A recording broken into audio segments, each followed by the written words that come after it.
ਕਰੀਏ ਗੁਰ ਵਿਚਾਰ,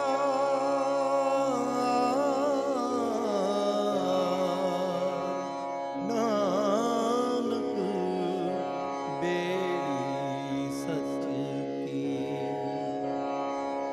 ਕਰੀਏ ਗੁਰ ਵਿਚਾਰ।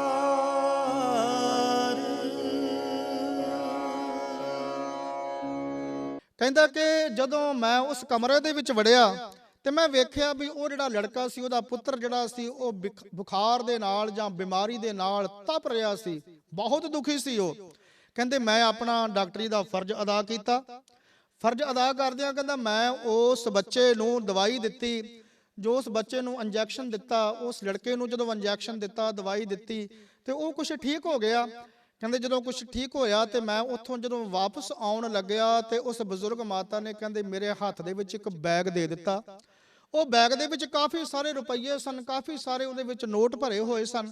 ਕਹਿੰਦੇ ਜਦੋਂ ਮੈਂ ਉਸ ਘਰ ਦੀ ਹਾਲਤ ਵੇਖੀ ਨਾ ਤੇ ਮੇਰੇ ਮਨ ਦੇ ਵਿੱਚ ਇੱਕ ਖਿਆਲ ਆਇਆ। ਕਹਿੰਦੇ ਮੈਂ ਉਹ ਜਿਹੜੇ ਸਾਰੇ ਪੈਸੇ ਸਨ, ਉਹ ਨੋਟਾਂ ਵਾਲਾ ਬੈਗ ਸੀ, ਉਸ ਮਾਈ ਨੂੰ ਵਾਪਸ ਕਰ ਦਿੱਤਾ, ਉਸ ਮਾਤਾ ਨੂੰ ਵਾਪਸ ਕਰ ਦਿੱਤਾ ਵੀ ਮਾਤਾ ਮੈਂ ਤੇਰੇ ਕੋਲੋਂ ਇਸ ਦੇ ਪੈਸੇ ਨਹੀਂ ਲੈਣੇ, ਕਿਉਂਕਿ ਤੁਹਾਡੇ ਘਰ ਦੀ ਦਸ਼ਾ ਵੇਖ ਕੇ ਮੈਨੂੰ ਲੱਗਦਾ ਹੈ ਵੀ ਮੈਨੂੰ ਤੁਹਾਡੇ ਕੋਲੋਂ ਜਿਹੜੇ ਇਹ ਪੈਸੇ ਨੇ ਇਹ ਨਹੀਂ ਲੈਣੇ ਚਾਹੀਦੇ।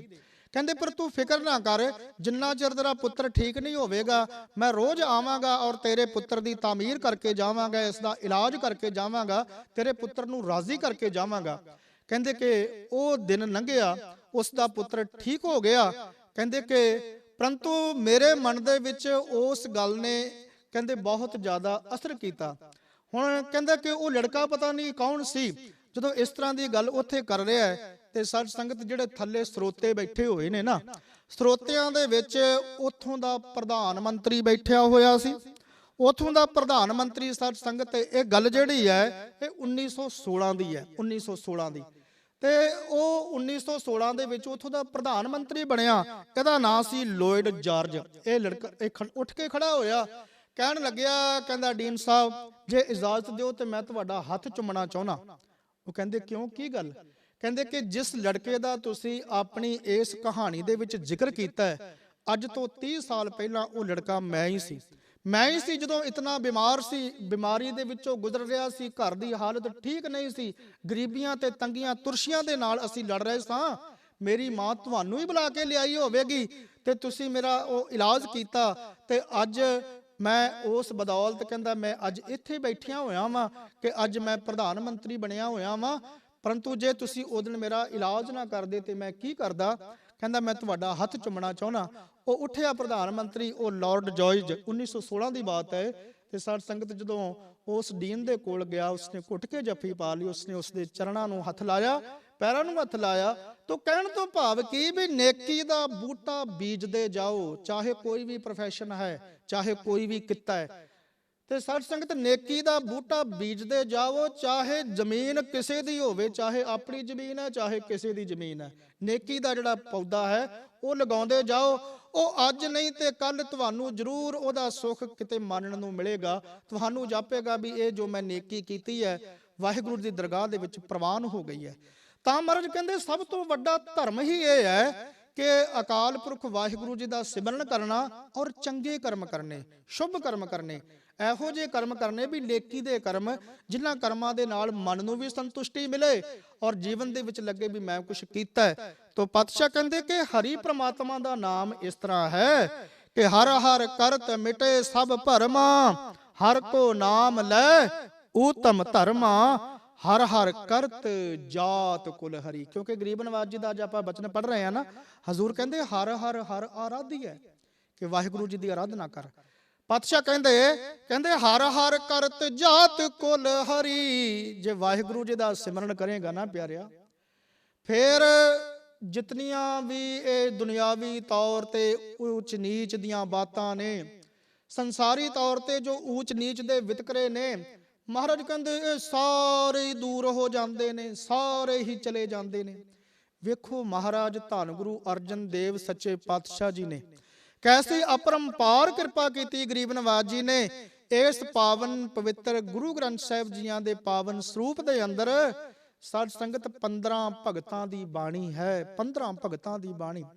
ਤੋ ਸੰਸਾਰੀ ਤੌਰ ਤੇ ਭਾਵੇਂ ਉਹਨਾਂ ਰੱਬ ਦੇ ਪਿਆਰੇ ਭਗਤਾਂ ਨੂੰ ਵੀ ਲੋਕਾਂ ਨੇ ਫਿਟਕਾਰਨ ਤੱਕ ਦਾ ਯਤਨ ਕੀਤਾ। ਭਗਤ ਨਾਮਦੇਵ ਸਾਹਿਬ ਜੀ, ਉਹਨਾਂ ਦਾ ਪਾਵਨ ਬਚਨ ਹੈ ਨਾ, ਉਹ ਕਹਿੰਦੇ ਕਿ ਹਸਤ ਖੇਲਤ ਤੇਰੇ ਦੇਹੁਰੇ ਆਇਆ, ਭਗਤ ਕਰਤ ਨਾਮਾ ਪਕੜ ਉਠਾਇਆ, ਹੀਨੜੀ ਜਾਤ ਮੇਰੀ ਜਾਦ ਮਰਾਇਆ, ਛੀਪੇ ਕੇ ਜਨਮ ਕਾਹੇ ਕੋ ਆਇਆ। ਭਾਵੇਂ ਸੰਸਾਰੀ ਲੋਕਾਂ ਨੇ ਤੇ ਵਿਤਕਰਾ ਕੀਤਾ, ਭਗਤੀ ਕਰਦੇ ਹੋਏ ਭਗਤ ਨੂੰ ਬਾਹੋਂ ਫੜ ਕੇ ਉਠਾਲ ਦਿੱਤਾ ਤੇ ਉਸ ਨੂੰ ਆਖਿਆ ਵੀ ਤੂੰ ਭਗਤੀ ਨਹੀਂ ਕਰ ਸਕਦਾ, ਤੂੰ ਇਸ ਮੰਦਿਰ ਦੇ ਵਿੱਚ ਨਹੀਂ ਆ ਸਕਦਾ। ਤੇ ਕਿਰਪਾ ਕੀਤੀ ਧੰਨ ਗੁਰੂ ਅਰਜਨ ਦੇਵ ਸੱਚੇ ਪਾਤਸ਼ਾਹ ਮਹਾਰਾਜ ਜੀਆਂ ਨੇ। ਉਹਨਾਂ ਨੇ ਆਖਿਆ, ਭਗਤ ਜੀ ਕੀ ਹੋ ਗਿਆ ਜੇ ਇਹ ਸੰਸਾਰ ਦੇ ਲੋਕ ਤੁਹਾਨੂੰ ਧੱਕੇ ਮਾਰ ਕੇ ਆਖਦੇ ਨੇ ਵੀ ਇਸ ਮੰਦਿਰ ਦੇ ਵਿੱਚ ਬੈਠ ਕੇ ਤੁਸੀਂ ਤਪੱਸਿਆ ਨਹੀਂ ਕਰ ਸਕਦੇ, ਭਗਤੀ ਬੰਦਗੀ ਰੱਬ ਦਾ ਨਾਮ ਨਹੀਂ ਲੈ ਸਕਦੇ। ਮਹਾਰਾਜ ਕਹਿੰਦੇ ਮੈਂ ਤੁਹਾਨੂੰ ਐਸੇ ਥਾਂ ਤੇ ਬਿਠਾਵਾਂਗਾ, ਐਸੇ ਥਾਂ ਤੇ ਬਿਠਾਵਾਂਗਾ ਜਿੱਥੇ ਹਰੇਕ ਆਉਣ ਵਾਲਾ ਤੁਹਾਡੇ ਅੱਗੇ ਸਜਦਾ ਕਰੇਗਾ, ਤੁਹਾਡੇ ਅੱਗੇ ਨਤਮਸਤਕ ਹੋਵੇਗਾ, ਤੁਹਾਡੀ ਬਾਣੀ ਨੂੰ ਪੜ੍ਹੇਗਾ, ਤੁਹਾਡੇ ਸ਼ਬਦਾਂ ਨੂੰ ਵੀ ਗਾਵੇਗਾ, ਤੁਹਾਡੇ ਨਾਲ ਕੋਈ ਵਿਤਕਰਾ ਨਹੀਂ ਹੋਵੇਗਾ।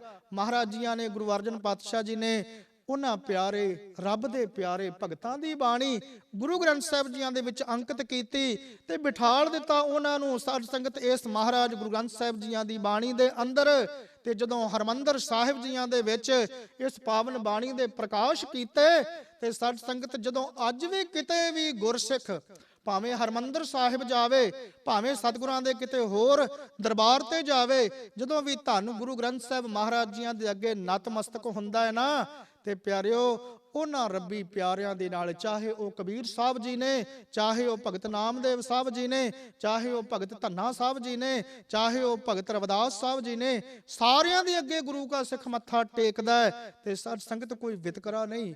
ਮਹਾਰਾਜ ਕਹਿੰਦੇ ਜਾਤ ਕੁਲ ਹਰੀ, ਜੋ ਜਾਤੀਆਂ ਕੁਲਾਂ ਨੇ ਇਹ ਦੂਰ ਹੋ ਜਾਂਦੀਆਂ ਨੇ। ਸੋ ਪ੍ਰਮਾਤਮਾ ਦਾ ਨਾਮ ਤੇ ਐਸਾ ਹੈ ਜਿਹਦੀ ਆਰਾਧਨਾ ਕਰਨ ਬਾਰੇ ਮਹਾਰਾਜ ਕਹਿੰਦੇ ਨੇ, ਹਜ਼ੂਰ ਕਹਿੰਦੇ ਸੋ ਹਰ ਅੰਧਲੇ ਕੀ ਲਾਕਰੀ, ਕਿ ਵਾਹਿਗੁਰੂ ਜੀ ਦਾ ਨਾਮ ਉਹ ਤੇ ਇਦਾਂ ਹੈ ਭਾਈ ਜਿਵੇਂ ਅੰਧਲੇ ਬੰਦੇ ਨੂੰ ਲਾਠੀ ਦਾ ਸਹਾਰਾ ਹੁੰਦਾ ਹੈ। ਲਾਕਰੀ, ਅੰਧਲਾ ਬੰਦਾ ਜਿਹਨੂੰ ਦਿਖਾਈ ਨਹੀਂ ਦਿੰਦਾ, ਉਹ ਲੱਕੜ ਦੇ ਸਹਾਰੇ ਨਾਲ, ਕਿਸੇ ਸੋਟੀ ਦੇ ਸਹਾਰੇ ਦੇ ਨਾਲ ਟੋ ਟੋ ਕੇ ਉਹ ਆਪਣਾ ਸਫ਼ਰ ਜਿਹੜਾ ਤੈਅ ਕਰ ਲੈਂਦਾ। ਪਾਤਸ਼ਾਹ ਕਹਿੰਦੇ ਕਿ ਇਸ ਜੀਵ ਦੇ ਕੋਲ ਵੀ ਭਾਵੇਂ ਵੈਰਾਗ ਔਰ ਗਿਆਨ ਦੇ ਚਕਸ਼ੂ ਨਹੀਂ, ਕਹਿੰਦੇ ਉਸ ਲੱਕੜੀ ਦੇ ਨਾਲ ਜੇ ਪ੍ਰਮਾਤਮਾ ਦਾ ਨਾਮ ਜਪੀ ਜਾਵੇਗਾ ਨਾ, ਵਾਹਿਗੁਰੂ ਵਾਹਿਗੁਰੂ ਦਾ ਆਰਾਧਨ ਕਰੀ ਜਾਵੇਗਾ, ਇਹ ਆਪਣੀ ਮੰਜ਼ਿਲ ਤੇ ਜ਼ਰੂਰ ਪਹੁੰਚ ਜਾਵੇਗਾ, ਜਿਵੇਂ ਅੰਨਾ ਬੰਦਾ ਡੰਗੋਰੀ ਦੇ ਸਹਾਰੇ ਤੇ ਪਹੁੰਚ ਜਾਂਦਾ ਹੈ। ਤੋ ਐਸੇ ਵਾਹਿਗੁਰੂ ਜੀ ਦਾ ਮਹਾਰਾਜ ਕਹਿੰਦੇ ਆਰਾਧਨ ਕਰ। ਹਰੇ ਨਮਸਤੇ ਹਰੇ ਨਾਮੈ, ਵਾਹਿਗੁਰੂ ਜੀ ਦਾ ਨਾਮ ਜਪ, ਕਹਿੰਦੇ ਉਹਨਾਂ ਦੇ ਅੱਗੇ ਨਤਮਸਤਕ ਹੋ, ਪਰਿਪੂਰਨ ਪ੍ਰਮਾਤਮਾ ਦੇ ਅੱਗੇ ਆਪਣਾ ਮੱਥਾ ਟੇਕ। ਹਰੇ ਨਮਸਤੇ, ਜੇ ਨਮਸਕਾਰ ਕਰਨੀ ਹੈ ਵਾਹਿਗੁਰੂ ਜੀ ਨੂੰ ਕਰ। ਜਾਪ ਸਾਹਿਬ ਪੜ੍ਹਦੇ ਆ, ਕਲਗੀਧਰ ਮਹਾਰਾਜ ਜੀ ਨੇ ਬਾਰ-ਬਾਰ ਨਮਸਕਾਰ ਕੀਤੀ ਪਰਿਪੂਰਨ ਪ੍ਰਮਾਤਮਾ ਨੂੰ ਤੇ ਗੁਰਸਿੱਖ ਨੂੰ ਆਖਿਆ, ਸਿੱਖਾ ਤੂੰ ਵਾਹਿਗੁਰੂ ਜੀ ਦੇ ਅੱਗੇ ਬਾਰ-ਬਾਰ ਨਤਮਸਤਕ ਹੋ, ਇੱਕ ਵਾਰ ਨਹੀਂ ਬਾਰ-ਬਾਰ। ਰੋਜ਼ਾਨਾ ਆਪਾਂ ਪੜ੍ਹਦੇ ਆ, ਨਮਸਤੰ ਕਾਲੇ ਨਮਸਤੰ ਕਿਰਪਾਲੇ, ਨਮਸਤੰ ਰੂਪੇ ਨਮਸਤੰ ਅਨੂਪੇ, ਨਮਸਤੰ ਪੇਖੇ ਨਮਸਤੰ ਲੇਖੇ, ਨਮਸਤੰ ਗਾਏ ਨਮਸਤੰ ਜਾਏ। ਕਿਤਨੀ ਵਾਰ ਨਮਸਕਾਰ ਕੀਤੀ, ਕਿਤਨੀ ਵਾਰ ਨਤਮਸਤਕ ਹੋਏ। ਮਹਾਰਾਜ ਸੱਚੇ ਪਾਤਸ਼ਾਹ ਬਾਣੀ ਦੇ ਵਿੱਚ ਹਜ਼ੂਰ ਸਾਨੂੰ ਇਹੋ ਹੀ ਫਰਮਾਉਂਦੇ ਨੇ। ਮਹਾਰਾਜ ਕਹਿੰਦੇ ਉਸ ਪਰਿਪੂਰਨ ਵਾਹਿਗੁਰੂ ਜੀ ਨੂੰ ਨਤਮਸਤਕ ਹੋ, ਉਹਦੇ ਅੱਗੇ ਤੂੰ ਆਪਣਾ ਸੀਸ ਝੁਕਾ। ਹਰੇ ਨਮਸਤੇ ਹਰੇ ਨਮੈ, ਹਰ ਹਰ ਕਰਤ ਨਹੀਂ ਦੁੱਖ ਜਮੈ। ਜੇ ਵਾਹਿਗੁਰੂ ਵਾਹਿਗੁਰੂ ਦਾ ਉਚਾਰਨ ਸਿਮਰਨ ਕਰੇਗਾ ਨਾ, ਤੇ ਮਹਾਰਾਜ ਕਹਿੰਦੇ ਉਸ ਦੀ ਆਰਾਧਨਾ ਦੇ ਨਾਲ ਜਮਾਂ ਦਾ ਦੁੱਖ ਨਹੀਂ ਲੱਗਦਾ। ਇੱਥੇ ਗੁਰਦੇਵ ਸਾਨੂੰ ਕੀ ਕਹਿੰਦੇ, ਕਹਿੰਦੇ ਰੱਬ ਦੇ ਪਿਆਰਿਆਂ ਦੀ ਸੰਗਤ ਵਿੱਚ ਬੈਠ ਕਰਕੇ ਜੇ ਪ੍ਰਮਾਤਮਾ ਦਾ ਨਾਮ ਜਪੇਗਾ, ਉਹ ਵਾਹਿਗੁਰੂ ਜੀ ਹਿਰਦੇ ਦੇ ਵਿੱਚ ਵਸ ਜਾਂਦੇ ਨੇ ਤੇ ਫਿਰ ਉਸ ਨਾਮ ਦੀ ਬਰਕਤ ਦੇ ਨਾਲ ਤੂੰ ਭਰਮ ਨੂੰ ਜਿੱਤ ਲਵੇਂਗਾ, ਤੂੰ ਮੋਹ ਨੂੰ ਜਿੱਤ ਲਵੇਂਗਾ, ਤੂੰ ਭੈ ਨੂੰ ਜਿੱਤ ਲਵੇਂਗਾ, ਇਹ ਸਾਰੀਆਂ ਚੀਜ਼ਾਂ ਤੂੰ ਸਾਧ ਲਵੇਂਗਾ। ਤੇ ਜਿਨੇ ਸਾਧ ਸੰਗਤ ਆਪਣਾ ਤਨ ਮਨ ਸਾਧ ਲਿਆ, ਉਸੇ ਨੂੰ ਹੀ ਸਾਧੂ ਕਿਹਾ ਜਾਂਦਾ ਹੈ। ਤੇ ਸਾਧ ਸੰਗਤ ਜੇ ਮਨੁੱਖ ਨੇ ਕੱਲਾ ਬਾਹਰੀ ਭੇਖ ਹੀ ਪਾ ਲਿਆ ਤੇ ਮਨ ਨੂੰ ਨਾ ਸਾਧਿਆ ਤੇ ਫਿਰ ਇੱਕ ਲੋਕ ਅਖਾਣ ਵੀ ਹੈ ਨਾ ਕਿ ਭਗਵਾਂ ਪਾ ਕੇ ਜੇ ਮਨ ਨੂੰ ਸਾਧਿਆ ਨਾ ਫਿਰ ਸਾਧੂ ਅਖਵਾਉਣ ਦਾ ਕੀ ਫਾਇਦਾ। ਵੀ ਜੇ ਬਾਹਰੀ ਤੌਰ ਤੇ ਭਗਵੇਂ ਵਸਤਰ ਪਾ ਲਏ ਪਰੰਤੂ ਮਨ ਨੂੰ ਨਾ ਸਾਧਿਆ ਫਿਰ ਇਦਾਂ ਥੋੜਾ ਸਾਧੂ ਬਣ ਜਾਈਦਾ। ਉਹ ਸਾਧੂ ਕਿਵੇਂ ਬਣੀਦਾ? ਜਦੋਂ ਮਹਾਰਾਜ ਕਹਿੰਦੇ ਭਰਮ ਨੂੰ, ਮੋਹ ਨੂੰ ਤੇ ਇਹ ਡਰ ਆਦਿਕ ਨੂੰ, ਇਹਨਾਂ ਸਾਰਿਆਂ ਨੂੰ ਤੂੰ ਜਿੱਤ ਲਵੇਂਗਾ, ਇਹਨਾਂ ਨੂੰ ਸਾਧ ਲਵੇਂਗਾ, ਭਾਵ ਆਪਣਾ ਤਨ ਮਨ ਸਾਧ ਲਵੇਂਗਾ, ਫਿਰ ਸਾਧੂ ਹੈ। ਤੇ ਇਹ ਸਤ ਸੰਗਤ ਦੇ ਵਿੱਚ ਇਹ ਚੀਜ਼ਾਂ ਸਾਧੀਆਂ ਜਾਂਦੀਆਂ ਨੇ, ਜਿੱਤੀਆਂ ਜਾਂਦੀਆਂ ਨੇ। ਰਹਾਓ ਮਹਾਰਾਜ ਵਿਸ਼ਰਾਮ ਦੇ ਕੇ ਫਰਮਾਉਂਦੇ ਨੇ, ਵੇਦ ਪੁਰਾਣ ਸਿਮਰਤ ਭਨੇ। ਪਾਤਸ਼ਾਹ ਕਹਿੰਦੇ ਚਾਰੇ ਵੇਦ, 18 ਪੁਰਾਣ ਔਰ 27 ਸਿਮਰਤੀਆਂ, ਇਹੋ ਹੀ ਗੱਲ ਉਹਨਾਂ ਦੇ ਵਿੱਚ ਕਹਿੰਦੇ ਦੱਸੀ ਜਾਂਦੀ ਹੈ। ਭਾਵ ਜਿਹੜੇ ਇਹ ਵੇਦ ਪੜ੍ਹਨ ਵਾਲੇ ਨੇ, ਪੁਰਾਣ ਪੜ੍ਹਨ ਵਾਲੇ ਨੇ, ਸਿਮਰਤੀਆਂ ਪੜ੍ਹਨ ਵਾਲੇ ਜੋ ਪੰਡਿਤ ਲੋਕ ਨੇ, ਕਹਿੰਦੇ ਉਹ ਸਾਰੇ ਇਹੋ ਹੀ ਗੱਲ ਦਰਸਾਉਂਦੇ ਨੇ। ਭਾਵੇਂ ਉਹ ਸਾਰੇ ਲੋਕ ਵੇਦ ਸਿਮਰਤ ਇਹ ਪੁਰਾਣ ਆਦਿਕ ਇਹ ਪੜ੍ਹਦੇ ਨੇ ਪੰਡਿਤ ਲੋਕ। ਸਭ ਊਚ ਬਿਰਾਜਤ ਜਨ ਸੁਨੇ, ਕਹਿੰਦੇ ਪਰੰਤੂ ਪ੍ਰਮਾਤਮਾ ਦੇ ਜਨ, ਅਕਾਲ ਪੁਰਖ ਵਾਹਿਗੁਰੂ ਜੀ ਦੇ ਭਗਤ, ਉਹਦੇ ਸੰਤ ਜਨ ਜਿਹੜੇ ਉਹਦੇ ਸੇਵਕ ਨੇ, ਕਹਿੰਦੇ ਉਹ ਸਾਰਿਆਂ ਤੋਂ ਉੱਚੇ ਬਿਰਾਜਦੇ ਨੇ। ਉਹਨਾਂ ਦਾ ਅਸਥਾਨ ਜਿਹੜਾ ਹੈ, ਉਹਨਾਂ ਦਾ ਟਿਕਾਣਾ ਜਿਹੜਾ ਹੈ, ਉਹਨਾਂ ਦੀ ਅਵਸਥਾ ਜਿਹੜੀ ਹੈ ਉਹ ਸਾਰਿਆਂ ਤੋਂ ਉੱਚੀ ਹੈ। ਮਹਾਰਾਜ ਕਹਿੰਦੇ ਉਹਨਾਂ ਦੀ ਅਵਸਥਾ ਜਿਹੜੀ ਹੈ ਉਹ ਸਭ ਤੋਂ ਉੱਚੀ ਹੈ। ਬਹੁਤ ਉੱਚੀ ਥਾਂ ਤੇ ਉਹਨਾਂ ਦਾ ਟਿਕਾਣਾ ਹੈ, ਬਹੁਤ ਉੱਚੀ ਥਾਂ ਤੇ ਬਿਰਾਜਦੇ ਨੇ। ਕਿਉਂਕਿ ਸਾਧ ਸੰਗਤ ਜਿੱਥੇ ਰੱਬ ਦੇ ਪਿਆਰੇ ਵਸ ਜਾਣ ਉਹ ਤੇ ਜਗ੍ਹਾ ਬੈਕੁੰਠ ਬਣ ਜਾਂਦੀ ਹੈ। ਮਹਾਰਾਜ ਜੀ ਦੀ ਬਾਣੀ ਕਹਿੰਦੀ, ਬੈਕੁੰਠ ਨਗਰ ਜਹਾਂ ਸੰਤ ਵਾਸਾ, ਪ੍ਰਭ ਚਰਨ ਕਮਲ ਰਿਦ ਮਾਹੇ ਨਿਵਾਸਾ। ਉਹ ਜਗ੍ਹਾ ਬੈਕੁੰਠ ਬਣ ਜਾਂਦੀ ਜਿੱਥੇ ਪ੍ਰਭੂ ਦੇ ਪਿਆਰੇ, ਪ੍ਰਮਾਤਮਾ ਦੇ ਪਿਆਰੇ, ਉਹਦੀ ਭਗਤੀ ਕਰਨ ਵਾਲੇ ਵਸਦੇ ਨੇ। ਭਾਵ ਜੇ ਉਹ ਜਗ੍ਹਾ ਨੂੰ ਉੱਤਮ ਕਰ ਸਕਦੇ ਨੇ ਤੇ ਸਾਧ ਸੰਗਤ ਉਹ ਆਪ ਕਿਤਨੀ ਕੁ ਉੱਚੀ ਅਵਸਥਾ ਦੇ ਮਾਲਕ ਨੇ, ਕਿਤਨੇ ਕੁ ਉੱਚੇ ਥਾਂ ਤੇ ਬਿਰਾਜਦੇ ਨੇ। ਮਹਾਰਾਜ ਕਹਿੰਦੇ ਕਿ ਵੇਦ ਪੁਰਾਣ ਸਿਮਰਤੀਆਂ ਇਹ ਪੰਡਿਤ ਲੋਕ ਪੜ੍ਹਦੇ ਜ਼ਰੂਰ ਨੇ, ਪਰੰਤੂ ਪਰਿਪੂਰਨ ਪਰਮਾਤਮਾ ਦੇ ਜਿਹੜੇ ਸੇਵਕ ਨੇ, ਜਿਹੜੇ ਉਹਦੇ ਜਨ ਨੇ ਨਾ, ਉਹ ਬਹੁਤ ਉੱਚੀ ਅਵਸਥਾ ਦੇ ਵਿੱਚ ਬਿਰਾਜਦੇ ਨੇ। ਬਹੁਤ ਉੱਚੀ ਉਹਨਾਂ ਦੀ ਅਵਸਥਾ ਹੁੰਦੀ ਹੈ। ਸਾਧ ਸੰਗਤ ਮਹਾਰਾਜ ਜੀ ਦੀ ਬਾਣੀ ਇੱਕ ਬਚਨ ਕਹਿੰਦੀ ਹੈ ਕਿ ਰੱਬ ਦੇ ਪਿਆਰਿਆਂ ਦਾ ਜੀਰਾ ਬਹੁਤ ਵੱਡਾ ਹੁੰਦਾ ਹੈ। ਹਜ਼ੂਰ ਕਹਿੰਦੇ ਉਹਨਾਂ ਦਾ ਜੇਰਾ ਤੇ ਉਸ ਰੁੱਖ ਵਰਗਾ ਹੁੰਦਾ ਹੈ ਜਿਹੜਾ ਜੀਵ ਨੂੰ ਉਹਦੇ ਜਨਮ ਤੋਂ ਲੈ ਕੇ ਉਹਦੀ ਮ੍ਰਿਤਿੂ ਤੱਕ ਸੁੱਖ ਹੀ ਸੁੱਖ ਦਿੰਦਾ ਹੈ। ਮਹਾਰਾਜ ਕਹਿੰਦੇ ਰੱਬ ਦੇ ਪਿਆਰਿਆਂ ਦਾ ਜੀਰਾ ਐਸਾ ਹੁੰਦਾ ਹੈ, ਉਹਨਾਂ ਦਾ ਜਿਗਰਾ ਐਸਾ ਹੁੰਦਾ ਹੈ। ਸਤਿਗੁਰੂ ਜੀ ਦਾ ਬਚਨ ਆਪਾਂ ਪੜ੍ਹਦੇ ਆ ਨਾ, ਮਹਾਰਾਜ ਕਹਿੰਦੇ ਦਰਵੇਸ਼ਾਂ ਨੂੰ ਲੋੜੀਏ ਰੁੱਖਾਂ ਦੀ ਜੀਰਾਂਦ। ਰੱਬ ਦੇ ਪਿਆਰਿਆਂ ਦਾ ਜੇਰਾ ਹੀ ਐਡਾ ਵੱਡਾ ਹੁੰਦਾ ਹੈ ਕਿਉਂਕਿ ਇੰਨੀ ਉੱਚੀ ਅਵਸਥਾ ਦੇ ਮਾਲਕ ਹੁੰਦੇ ਨੇ। ਕਹਿੰਦੇ ਜਿਵੇਂ ਰੁੱਖ ਹੁੰਦਾ ਨਾ, ਰੁੱਖ, ਕਹਿੰਦੇ ਕੋਈ ਮਨੁੱਖ ਸੀ ਤੇ ਉਹਦਾ ਕਿਸੇ ਰੁੱਖ ਦੇ ਨਾਲ ਉਹਦਾ ਸੰਬੰਧ ਬਣ ਗਿਆ। ਜਿੱਦਣ ਉਹਦਾ ਜਨਮ ਹੋਇਆ ਉਹਦੇ ਘਰਦਿਆਂ ਨੇ ਪੱਤੇ ਤੋੜ ਕੇ ਲਿਆਂਦੇ ਔਰ ਆਪਣੇ ਦਰਵਾਜ਼ੇ ਦੇ ਅੱਗੇ ਬੰਨੇ। ਭਾਵੇਂ ਕਿ ਇਹ ਸਾਰੇ ਹੈਨ ਤੇ ਵਹਿਮ ਹੀ, ਪਰੰਤੂ ਮਨੁੱਖੀ ਜੀਵਨ 'ਚ ਆਪਾਂ ਵੇਖਦੇ ਹਾਂ ਜਦੋਂ ਕਿਸੇ ਦਾ ਜਨਮ ਹੁੰਦਾ ਹੈ ਤੇ ਲੋਕ ਪੱਤੇ ਆਦਿਕ ਬੰਨ੍ਹਦੇ ਨੇ। ਸਿਰਫ ਇਸ ਗੱਲ ਦੇ ਵਿੱਚੋਂ ਸਿਧਾਂਤ ਸਮਝਿਓ ਕਿ ਵੇਖੋ ਰੁੱਖ ਕਿੱਡਾ ਪਰਉਪਕਾਰੀ ਹੁੰਦਾ ਹੈ ਕਿ ਉਹ ਰੁੱਖ ਜਿਹੜਾ ਸੀ ਉਹਦੇ ਕੋਲ ਉਹ ਬੱਚਾ ਰੋਜ਼ ਜਾ ਕੇ ਬੈਠਣ ਲੱਗ ਪਿਆ ਤੇ ਉਸ ਬੱਚੇ ਨੂੰ ਉਸਨੇ ਛਾਂ ਵੀ ਦੇਣੀ, ਉਸ ਬੱਚੇ ਦੇ ਉੱਪਰ ਉਸਨੇ ਆਪਣੀ ਠੰਡੀ ਛਾਂ ਦਾ ਵਰਤਾਰਾ ਵੀ ਰੱਖਣਾ। ਤੇ ਸਾਧ ਸੰਗਤ ਜਦੋਂ ਉਹਨੂੰ ਫਲ ਲੱਗਣੇ ਤੇ ਉਹਨੂੰ ਸੁਗੰਧੀਦਾਰ ਫੁੱਲ ਵੀ ਦੇਣੇ ਤੇ ਮਿੱਠੇ ਫਲ ਵੀ ਦੇਣੇ। ਉਹ ਬੱਚਾ ਥੋੜਾ ਵੱਡਾ ਹੋਇਆ, ਜੋ ਥੋੜਾ ਵੱਡਾ ਹੋਇਆ ਉਹਨੇ ਆਖਿਆ ਮੈਂ ਖੇਡਣਾ ਤੇ ਉਹਦੇ ਖੇਡਣ ਵਾਸਤੇ ਗਢੀਰਾ ਜਿਹੜਾ ਉਸ ਲੱਕੜ ਦੇ ਵਿੱਚੋਂ ਵੀ ਬਣਿਆ, ਉਹਦੀ ਲੱਕੜ ਦੇ ਵਿੱਚੋਂ ਲੱਕੜ ਦੇ ਦਿੱਤੀ ਵੀ ਲੈ ਗਢੀਰਾ ਬਣਾ ਕੇ ਖੇਡ ਲਈ। ਤੇ ਉਹ ਥੋੜਾ ਹੋਰ ਵੱਡਾ ਹੋਇਆ ਉਹਨੇ ਆਖਿਆ ਵੀ ਮੇਰੇ ਵਾਸਤੇ ਖਿੱਦੋ ਖੂੰਡੀ ਚਾਹੀਦੀ ਹੈ, ਭਾਵ ਜਿਹੜੀ ਮੈਂ ਹਾਕੀ ਬਣਾਉਣੀ ਹੈ ਉਹਦੇ ਵਾਸਤੇ ਲੱਕੜ ਚਾਹੀਦੀ ਹੈ। ਉਹ ਵੀ ਉਸ ਰੁੱਖ ਨੇ ਦਿੱਤੀ। ਹੋਰ ਵੱਡਾ ਹੋਇਆ ਤੇ ਕਹਿਣ ਲੱਗਾ ਮੈਂ ਬੈਟ ਬਾਲ ਖੇਡਣਾ ਹੈ, ਬੈਟ ਵਾਸਤੇ ਵੀ ਲੱਕੜ ਮਿਲ ਗਈ ਉਸਨੂੰ ਉੱਥੋਂ। ਉਹ ਰੋਜ਼ ਉਸ ਰੁੱਖ ਦੇ ਕੋਲ ਜਾਂਦਾ ਹੈ। ਤੇ ਸਾਧ ਸੰਗਤ ਜਦੋਂ ਫਿਰ ਉਹ ਬੱਚਾ ਹੋਰ ਵੱਡਾ ਹੋਇਆ, ਉਹਨੇ ਪੜ੍ਹਨਾ ਸੀ, ਉਹਦੇ ਵਾਸਤੇ ਕਲਮ ਤੇ ਤਖਤੀ ਦਾ ਇੰਤਜ਼ਾਮ ਵੀ ਉਸ ਰੁੱਖ ਦੀ ਲੱਕੜ ਤੋਂ ਹੋਇਆ। ਤੇ ਇਦਾਂ ਹੀ ਸਾਧ ਸੰਗਤ ਚਲਦਿਆਂ ਚਲਦਿਆਂ ਜਦੋਂ ਉਹ ਹੋਰ ਵੱਡਾ ਹੋਇਆ ਤੇ ਉਹ ਵਿਆਹਿਆ ਗਿਆ, ਉਹਦੇ ਵਾਸਤੇ ਜੋ ਘਰ ਦਾ ਫਰਨੀਚਰ ਆਦਿਕ ਸੀ ਉਹਦਾ ਘਰ ਬਣਿਆ ਤੇ ਉਹ ਫਰਨੀਚਰ ਆਦਿਕ ਵੀ ਉੱਥੋਂ ਬਣਾਇਆ ਗਿਆ ਉਸ ਰੁੱਖ ਦੀ ਲੱਕੜ ਤੋਂ। ਤੇ ਸਾਧ ਸੰਗਤ ਇੱਕ ਦਿਨ ਫਿਰ ਐਸਾ ਆਇਆ ਕਿ ਜਦੋਂ ਕਿਤੇ ਬਹੁਤ ਜ਼ਿਆਦਾ ਹੜ੍ਹ ਆ ਗਿਆ, ਉਸ ਰੁੱਖ ਨੇ ਆਪਣੀ ਲੱਕੜ ਦਿੱਤੀ ਵੀ ਤੂੰ ਬੇੜੀ ਬਣਾ ਲੈ ਤੇ ਤੂੰ ਇਸ ਪਾਣੀ ਵਿੱਚ ਕਿਤੇ ਡੁੱਬ ਨਾ ਜਾਵੀਂ, ਤਰ ਜਾ ਇਸ ਪਾਣੀ ਦੇ ਉੱਪਰੋਂ। ਤੇ ਉਹ ਰੁੱਖ ਕਿੱਡਾ ਕੁ ਭਾਰੀ ਉਪਕਾਰੀ। ਕਿਉਂ ਹਜ਼ੂਰ ਕਹਿੰਦੇ ਕਿ ਦਰਵੇਸ਼ਾਂ ਨੂੰ ਲੋੜੀਆ ਰੁੱਖਾਂ ਦੀ ਜੀਰਾਂਦ। ਮਹਾਰਾਜ ਕਹਿੰਦੇ ਕਿ ਰੱਬ ਦੇ ਪਿਆਰਿਆਂ ਦੀ ਅਵਸਥਾ ਹੁੰਦੀ ਬਹੁਤ ਉੱਚੀ ਹੈ, ਬਹੁਤ ਉੱਚੀ ਅਵਸਥਾ ਦੇ ਮਾਲਕ ਹੁੰਦੇ ਨੇ ਰੁੱਖਾਂ ਦੀ। ਉਹਨਾਂ ਨੇ ਇੱਕ ਉਦਾਹਰਣ ਦਿੱਤੀ, ਇੱਕ ਉਦਾਹਰਣ ਨਾਲ ਸਮਝਾਇਆ।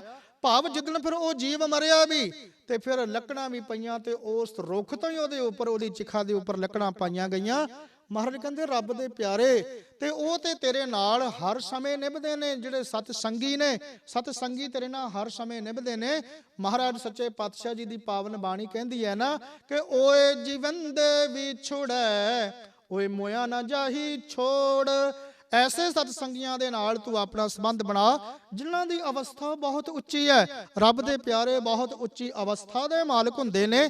ਉਹਨਾਂ ਦਾ ਜੋ ਮਨ ਹੈ ਪਰਮੇਸ਼ਰ ਦੇ ਪਿਆਰ ਦੇ ਵਿੱਚ ਭਿੱਜਿਆ ਹੁੰਦਾ ਹੈ, ਉਹਨਾਂ ਦੀ ਅਵਸਥਾ ਪਰ ਉਪਕਾਰ ਵਾਲੀ ਹੁੰਦੀ ਹੈ। ਤਾਂ ਮਹਾਰਾਜ ਸੱਚੇ ਪਾਤਸ਼ਾਹ ਜੀ ਕਹਿੰਦੇ ਕਿ ਅਸੀਂ ਸੁਣਿਆ ਸਭ ਊਚ ਬਿਰਾਜਤ, ਕਿ ਪਰਮੇਸ਼ਰ ਦੇ ਪਿਆਰੇ ਸਾਰਿਆਂ ਤੋਂ ਉੱਚੇ ਬਿਰਾਜਦੇ ਨੇ। ਜਨ ਸੁਨੇ, ਕਹਿੰਦੇ ਸੁਣਿਆ ਕਿ ਪਰਮੇਸ਼ਰ ਦੇ ਪਿਆਰੇ ਸਾਰਿਆਂ ਤੋਂ ਉੱਚੇ ਬਿਰਾਜਦੇ ਨੇ। ਸਗਲ ਅਸਥਾਨ ਭੈ ਪੀਤ ਚੀਨ, ਰਾਮ ਸੇਵਕ ਭੈ ਰਹਿਤ ਕੀਨ। ਬਾਕੀ ਜਿੰਨੇ ਵੀ ਥਾਂ ਨੇ, ਜਿੰਨੇ ਵੀ ਥਾਂ, ਚਾਹੇ ਉਹ ਕੋਈ ਵੀ ਜਗ੍ਹਾ ਹੈ, ਭਾਵੇਂ ਇੰਦਰ ਲੋਕ ਹੈ, ਭਾਵੇਂ ਸ਼ਿਵ ਲੋਕ ਹੈ, ਭਾਵੇਂ ਬ੍ਰਹਮ ਲੋਕ ਹੈ, ਭਾਵੇਂ ਰੁਦਰ ਲੋਕ ਹੈ, ਜਿਤਨੇ ਵੀ ਥਾਂ ਨੇ ਸਾਰਿਆਂ ਦੇ ਉੱਪਰ ਇੱਕ ਭੈ ਹੈ। ਭੈ ਕਿਹੜਾ ਹੈ? ਬਿਨਸ ਜਾਣ ਦਾ, ਖਤਮ ਹੋ ਜਾਣ ਦਾ, ਮੁੱਕ ਜਾਣ ਦਾ। ਇਹ ਭੈ ਸਾਰਿਆਂ ਦੇ ਵਿੱਚ ਹੈ। ਤਾਂ ਮਹਾਰਾਜ ਸੱਚੇ ਪਾਤਸ਼ਾਹ ਜੀ ਦੀ ਬਾਣੀ ਕਹਿੰਦੀ ਵੀ ਜਿਤਨੇ ਵੀ ਹਿਰਦੇ ਨੇ, ਮਨੁੱਖੀ ਹਿਰਦੇ ਨੇ ਚਾਹੇ ਜਾਨਵਰਾਂ ਦੇ ਹਿਰਦੇ ਨੇ, ਜਿਤਨੇ ਵੀ ਹਿਰਦੇ ਨੇ, ਸਾਰਿਆਂ ਹਿਰਦਿਆਂ ਰੂਪੀ ਅਸਥਾਨਾਂ ਦੇ ਉੱਪਰ ਵੀ ਇੱਕ ਭੈ ਹੈ, ਇੱਕ ਡਰ ਹੈ ਸਾਰਿਆਂ ਦੇ ਵਿੱਚ। ਪਰੰਤੂ ਅਕਾਲ ਪੁਰਖ ਵਾਹਿਗੁਰੂ ਜੀ ਦੇ ਜਿਹੜੇ ਸੇਵਕ ਹੁੰਦੇ ਨੇ ਨਾ, ਜਿਹੜੇ ਪਰਮੇਸ਼ਰ ਦੇ ਪਿਆਰੇ ਨੇ, ਉਹ ਡਰ ਭੈ ਤੋਂ ਰਹਿਤ ਹੁੰਦੇ ਨੇ। ਉਹਨਾਂ ਨੂੰ ਪਰਿਪੂਰਨ ਪ੍ਰਮਾਤਮਾ ਵਾਹਿਗੁਰੂ ਜੀ ਨੇ ਡਰ ਤੋਂ ਰਹਿਤ ਕੀਤਾ ਹੁੰਦਾ ਹੈ। ਉਹਨਾਂ ਨੂੰ ਕੋਈ ਡਰ ਨਹੀਂ ਹੁੰਦਾ, ਕੋਈ ਖੌਫ ਨਹੀਂ ਹੁੰਦਾ। ਜਿਹੜੀਆਂ ਥਾਵਾਂ ਤੋਂ ਡਰ ਵੀ ਲੱਗਦਾ ਹੋਵੇ, ਉਹ ਉਹਨਾਂ ਥਾਵਾਂ ਤੇ ਵੀ ਨਿਰਭੈ ਹੋ ਕੇ ਵਿਚਰਦੇ ਨੇ।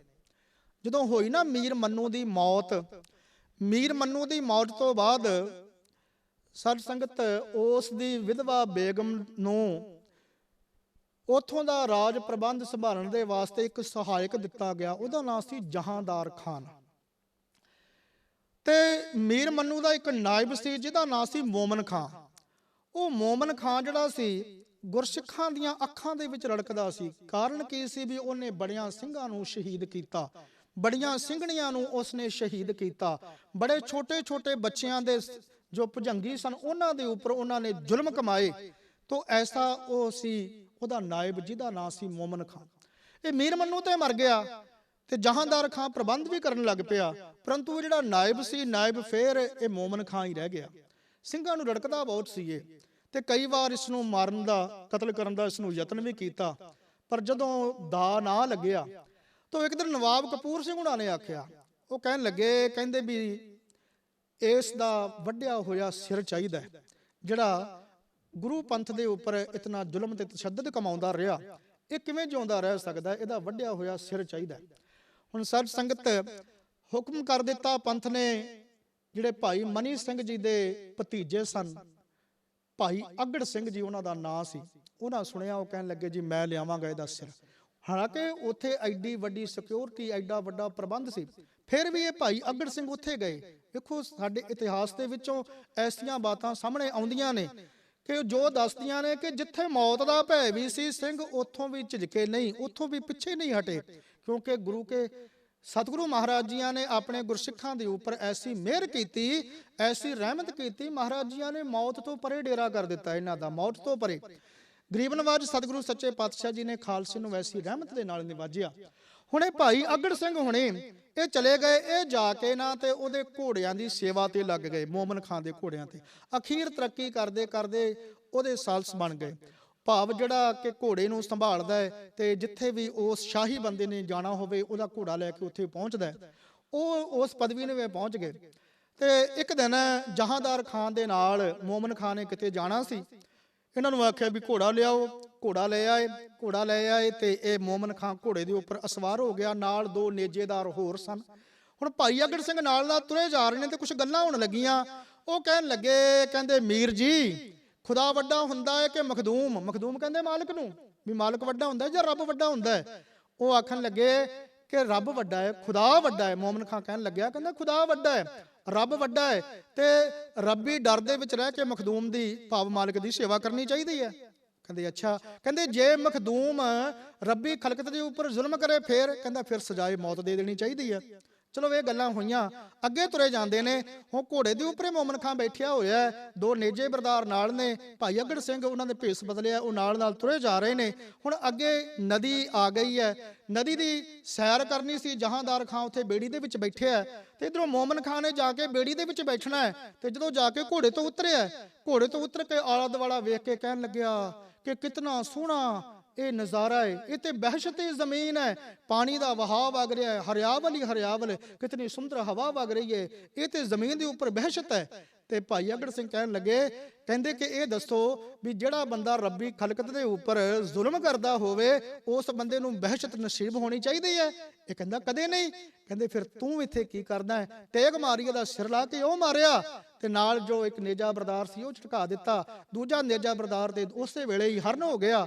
ਤੇ ਸਾਧ ਸੰਗਤ ਭਾਈ ਅਗੜ ਸਿੰਘ ਜੀ ਨੇ ਇਹਦਾ ਸਿਰ ਜਿਹੜਾ ਸੀ ਉਹ ਬਰਸ਼ੇ ਦੇ ਵਿੱਚ ਪਰੋਤਾ ਤੇ ਪੰਥ ਦੇ ਸਾਹਮਣੇ ਲਿਆ ਕੇ ਉਹ ਪੇਸ਼ ਕਰ ਦਿੱਤਾ। ਕਹਿਣ ਤੋਂ ਭਾਵ ਜਿੱਥੇ ਮੌਤ ਦਾ ਡਰ ਸੀ, ਹਰ ਪਾਸੇ ਮੌਤ ਦਿਸਦੀ ਸੀ, ਉਸ ਥਾਂ ਤੋਂ ਵੀ ਗੁਰੂ ਕੇ ਸਿੱਖ ਕਦੇ ਡਰਦੇ ਨਹੀਂ, ਭੈ ਭੀਤ ਨਹੀਂ ਹੁੰਦੇ, ਕੁਰਬਾਨੀ ਕਰਨ ਤੋਂ ਝਿਜਕਦੇ ਨਹੀਂ। ਤਾਂ ਮਹਾਰਾਜ ਕਹਿੰਦੇ ਕਿ ਵੇਖੋ ਅਕਾਲ ਪੁਰਖ ਵਾਹਿਗੁਰੂ ਜੀ ਦੇ ਜਿਹੜੇ ਭਗਤ ਨੇ, ਉਹਦੇ ਸੰਤ ਨੇ, ਉਹਦੇ ਸੇਵਕ ਨੇ, ਉਹਦੇ ਸਾਧੂ ਨੇ, ਉਹਨਾਂ ਨੂੰ ਵਾਹਿਗੁਰੂ ਜੀ ਨੇ ਭੈ ਤੋਂ ਰਹਿਤ ਕਰ ਦਿੱਤਾ ਹੈ। ਉਹਨਾਂ ਦੇ ਮਨ ਅੰਦਰ ਕਿਸੇ ਤਰ੍ਹਾਂ ਦਾ ਕੋਈ ਭੈ ਨਹੀਂ ਰਹਿੰਦਾ। ਰਾਮ ਦੇ ਸੇਵਕ ਭੈ ਤੋਂ ਰਹਿਤ ਹੋ ਜਾਂਦੇ ਨੇ। ਲੱਖ 84 ਜੋਨ ਫਿਰਹਿ। ਦੁਨਿਆਵੀ ਲੋਕ ਕਹਿੰਦੇ ਕਿ ਆਪਣੇ ਕਰਮਾਂ ਕਰਕੇ ਅਨੇਕਾਂ ਪ੍ਰਕਾਰ ਦੀਆਂ ਜਿਹੜੀਆਂ ਜੋਨੀਆਂ ਨੇ, 84 ਲੱਖ ਜੋਨਾਂ ਦੇ ਵਿੱਚ ਭਟਕਦੇ ਨੇ। ਗੋਬਿੰਦ ਲੋਕ ਨਹੀਂ ਜਨਮ ਮਰ ਹੈ। ਪਰ ਜਿਹੜੇ ਗੋਬਿੰਦ ਦੇ ਲੋਕ ਨੇ, ਭਾਵ ਜਿਹੜੇ ਭਗਤ ਜਨ ਨੇ, ਸੰਤ ਜਨ ਨੇ, ਅਕਾਲ ਪੁਰਖ ਵਾਹਿਗੁਰੂ ਜੀ ਦਾ ਨਾਮ ਜਪਣ ਵਾਲੇ ਸਤ ਸੰਗੀ ਨੇ, ਕਹਿੰਦੇ ਉਹ ਜਨਮ ਮਰਨ ਤੋਂ ਰਹਿਤ ਹੋ ਜਾਂਦੇ ਨੇ। ਤੇ ਉਹ ਇਸ ਤਰ੍ਹਾਂ ਜਨਮ ਮਰਨ ਦੇ ਗੇੜ ਦੇ ਵਿੱਚ ਨਹੀਂ ਪੈਂਦੇ, ਉਹ ਜਨਮ ਮਰਨ ਤੋਂ ਰਹਿਤ ਹੋ ਜਾਂਦੇ ਨੇ। ਬਲ ਬੁੱਧ ਸਿਆਣਪ ਹਉਮੈ ਰਹੀ। ਪਾਤਸ਼ਾਹ ਕਹਿੰਦੇ ਸਤ ਸੰਗਤ ਦੇ ਵਿੱਚ ਜਾ ਕੇ ਅਕਾਲ ਪੁਰਖ ਵਾਹਿਗੁਰੂ ਜੀ ਦੇ ਨਾਮ ਦਾ ਸਿਮਰਨ ਕੀਤਿਆਂ ਫਿਰ ਇਹ ਸਰੀਰ ਦਾ ਬਲ ਔਰ ਜਿਹੜੀ ਐਸੀ ਬੁੱਧੀ, ਜਿਹੜੀ ਬੁੱਧੀ ਕੇ ਪਰਮੇਸ਼ਰ ਵੱਲੋਂ ਦੂਰ ਲੈ ਕੇ ਜਾਂਦੀ ਸੀ, ਕਹਿੰਦੇ ਉਹ ਬੁੱਧੀ ਦੀ ਸਿਆਣਪ ਵੀ ਹੁਣ ਹਟ ਗਈ ਹੈ। ਉਹ ਬਲ ਵੀ ਸਰੀਰ ਦਾ ਜਿਹੜਾ ਭੈੜੇ ਤੇ ਬੁਰੇ ਪਾਸੇ ਤੁਰਦਾ ਸੀ, ਉਸ ਸਾਰੇ ਬਲ ਦਾ, ਬੁੱਧੀ ਦਾ, ਸਿਆਣਪ ਦਾ ਤਿਆਗ ਕਰ ਦਿੱਤਾ। ਕਹਿੰਦੇ ਹਉਮੈ ਅੰਦਰੋਂ ਦੂਰ ਹੋ ਗਈ। ਹਰ ਸਾਧ ਸਰਣ ਨਾਨਕ ਗਹੀ। ਮਹਾਰਾਜ ਧੰਨ ਗੁਰੂ ਅਰਜਨ ਦੇਵ ਸੱਚੇ ਪਾਤਸ਼ਾਹ ਜੀ ਇਹ ਪਾਵਨ ਪਵਿੱਤਰ ਬਚਨ ਫਰਮਾਉਂਦੇ ਨੇ। ਹਜ਼ੂਰ ਕਹਿੰਦੇ ਜਦੋਂ ਸਤ ਸੰਗਤ ਦੀ, ਸਾਧੂ ਜਨਾਂ ਦੀ, ਰੱਬ ਦੇ ਪਿਆਰਿਆਂ ਦੀ ਸ਼ਰਨ ਗਈ ਤੇ ਫਿਰ ਉਦੋਂ ਵੇ ਸਾਰੀਆਂ ਦਾਤਾਂ ਪ੍ਰਾਪਤ ਹੋ ਗਈਆਂ। ਤੋ ਗੁਰੂ ਕੇ ਪਿਆਰਿਓ, ਮਹਾਰਾਜ ਜੀ ਦੇ ਸ਼ਬਦ ਦੀ ਵਿਚਾਰ ਕਰਦਿਆਂ ਇੱਕ ਨਹੀਂ ਅਨੇਕਾਂ ਪ੍ਰਕਾਰ ਦੀਆਂ ਭੁੱਲਾਂ, ਗਲਤੀਆਂ, ਤਰੁੱਟੀਆਂ, ਬੇਅਦਬੀਆਂ ਹੋ ਜਾਂਦੀਆਂ ਨੇ। ਆਪ ਸਰਬੱਤ ਗੁਰੂ ਕੀਆਂ ਸੰਗਤਾਂ ਵੱਡਿਆਂ ਭਾਗਾਂ ਵਾਲੇ ਹੋ, ਆਪਣੇ ਅਣਜਾਣ ਸੇਵਕ ਨੂੰ ਅਣਜਾਣ ਬੱਚਾ ਸਮਝ ਕੇ ਖਿਮਾ ਕਰ ਦੇਣਾ ਜੀ। ਗੁਰੂ ਕਾ ਸ਼ਬਦ, ਗੁਰੂ ਕੀ ਵਿਚਾਰ, ਇਸ ਨੂੰ ਆਪਣੀ ਹਿਰਦੇ ਦੇ ਵਿੱਚ ਧਾਰਨ ਕਰਨ ਦਾ ਆਪਾਂ ਸਾਰਿਆਂ ਨੇ ਯਤਨ ਕਰਨਾ। ਗੁਰੂ ਸਾਹਿਬ ਕਿਰਪਾ ਕਰਨ, ਆਪ ਸਾਰੀਆਂ ਸੰਗਤਾਂ ਦੀਆਂ ਹਾਜ਼ਰੀਆਂ ਦਰ ਤੇ ਪ੍ਰਵਾਨ ਕਰਕੇ ਦਰੋਂ ਘਰੋਂ ਗੁਰਸਿੱਖੀ ਜੀਵਨ, ਨਜ਼ਰੇ ਰਹਿਮਤ, ਨਾਮ ਬਾਣੀ, ਸੇਵਾ ਸਿਮਰਨ ਦੀਆਂ ਦਾਤਾਂ ਇਹ ਮਹਾਰਾਜ ਜੀ ਬਖਸ਼ਿਸ਼ ਕਰਨ। ਸਤਿਗੁਰਾਂ ਦੇ ਦਰ ਤੇ ਆ ਕੇ ਅਸੀਂ ਗੁਰਸਿੱਖੀ ਦਾ ਦਾਨ ਇਹ ਆਪਣੇ ਮਨੋਂ ਮੰਗ ਸਕੀਏ ਤੇ ਮਹਾਰਾਜ ਸਾਡੇ ਤੇ ਕਿਰਪਾ ਕਰਕੇ ਆਪਣੀ ਗੁਰਸਿੱਖੀ ਦੀ ਦਾਤ ਸਾਡੀ ਝੋਲੀ ਦੇ ਵਿੱਚ ਪਾਉਣ। ਸੋ ਸਤਿਗੁਰੂ ਮਹਾਰਾਜ ਜੀਆਂ ਦੇ ਪਾਵਨ ਪਵਿੱਤਰ ਸ਼ਬਦ ਦੀਆਂ ਅਖੀਰਲੀਆਂ ਪੰਕਤੀਆਂ ਪ੍ਰੇਮ ਦੇ ਨਾਲ ਆਪਾਂ ਸਾਰੇ ਹੀ ਉਚਾਰਨ ਕਰੀਏ। ਲੱਖ 84 ਜੋਨ ਫਿਰਹਿ। ਗੋਬਿੰਦ ਲੋਕ ਨਹੀਂ ਜਨਮ ਮਰਹਿ। ਬਲ ਬੁੱਧ ਸਿਆਣਪ ਹਉਮੈ ਰਹੀ। ਹਰ ਸਾਧ ਸਰਣ ਨਾਨਕ ਗਹੀ। ਬਾਲ ਬੁੱਧ ਸਿਆਣਪ ਹਉਮੈ ਰਹੀ, ਹਰ ਸਾਧ ਸਰਣ ਨਾਨਕ ਗਹੀ। ਵਾਹਿਗੁਰੂ ਜੀ ਕਾ ਖਾਲਸਾ, ਵਾਹਿਗੁਰੂ ਜੀ ਕੀ ਫਤਿਹ। ਕਰੀਏ ਗੁਰ ਵਿਚਾਰ,